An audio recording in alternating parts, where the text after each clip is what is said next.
ఉత్తరప్రదేశ్ రాష్ట్రంలో ఘోర రోడ్డు ప్రమాదం సంభవించింది. షాజహాన్పూర్లోని ఖతార్ ప్రాంతంలోని గోలా లంకీపూర్ రహదారిపై శనివారం అర్ధరాత్రి జరిగిన ప్రమాదంలో 11 మంది ప్రాణాలు కోల్పోయారు. దాబా వద్ద ఆగి ఉన్న ఓ ప్రైవేట్ బస్సును ముందు నుంచి వస్తున్న డంపర్ ఢీకొట్టడంతో బస్సు డంపర్పై బోల్తా పడింది. ఇక ఈ ప్రమాదంలో 9 మంది మృతి చెందగా 30 మందికి పైగా బస్సు ప్రయాణికులు గాయపడ్డారు. ప్రమాదం అనంతరం సహాయక చర్యలు వేగంగా జరుగుతున్నాయని, క్షతగాత్రులను ప్రథమ చికిత్స అనంతరం వైద్య కళాశాలకు తరలించి చికిత్స అందిస్తున్నామన్నారు. ఇక బస్సులో ప్రయాణిస్తున్న వ్యక్తులు సీతాపూర్ జిల్లాలోని సంతోలి ప్రాంతంలోని బహతారా పోలీస్ స్టేషన్ కమలాపూర్ గ్రామ నివాసితులని, వారు పూర్ణగిరి మాతకు దర్శించేందుకు వెళ్తున్నారంటూ చెబుతున్నారు. ఇక బస్సులో దాదాపు 70 మంది ప్రయాణిస్తున్నట్లుగా సమాచారం. ఉత్తరప్రదేశ్లో ఘోర రోడ్డు ప్రమాదం సంభవించింది.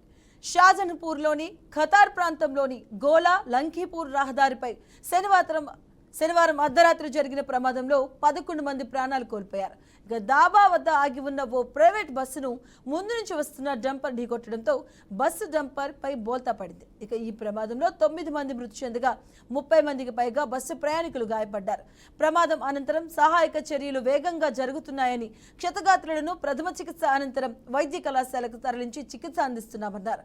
ఇక బస్సులో ప్రయాణిస్తున్న వ్యక్తులు సీతాపూర్ జిల్లాలోని సింథేలి ప్రాంతంలోని బహతా పోలీస్ స్టేషన్ కమలాపూర్ గ్రామ నివాసితులని, వారు పూర్ణగిరి మాతను దర్శించుకునేందుకు వెళ్తున్నారని చెబుతున్నారు. బస్సులో దాదాపు 70 మంది ప్రయాణిస్తున్నట్లుగా సమాచారం.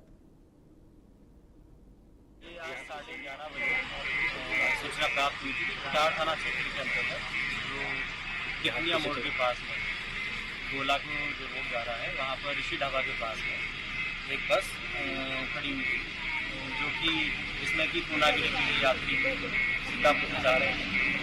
तो कुछ लोग ढाबे पे खाना खा रहे थे और कुछ लोग बस में बैठे हुए थे। तभी एक जो गिट्टी से भरा हुआ ट्रक है वो अनियंत्रित होकर इसके ऊपर पलट गया और इसमें तुरंत से जब सूचना मिली है तो हमारे डीएम साहब और हम और साथ ही सभी अन्य सभी घायलों को सीएससी और शाजापुर जिला अस्पताल में भेजा गया और लगातार उसके अंदर जो बेहतर सुविधाएँ हैं इसके संबंध में सीएमओ और जो डिप्टी अधिकारी हैं वो लगातार काम कर रहे हैं। और ये जो लोग हैं ये सिंधोली जो कि सीतापुर में पड़ता है, जहाँ पर थाना कमलापुर है, वहाँ बड़ा जेठा गांव की वहाँ से आ रहे थे। और बाकी घटना का असली कारण क्या है उसके बारे में जानकारी की जा रही है और अभी जितनी भी कैजुअलिटी हुई है उनके घर वालों के बारे में जानकारी करके उनको बताया जा रहा है और सभी को निकाल लिया गया है और जो हमारे घायल लोग हैं उनको बेहतर जो भी उपचार सुविधाएँ दी जा रही है।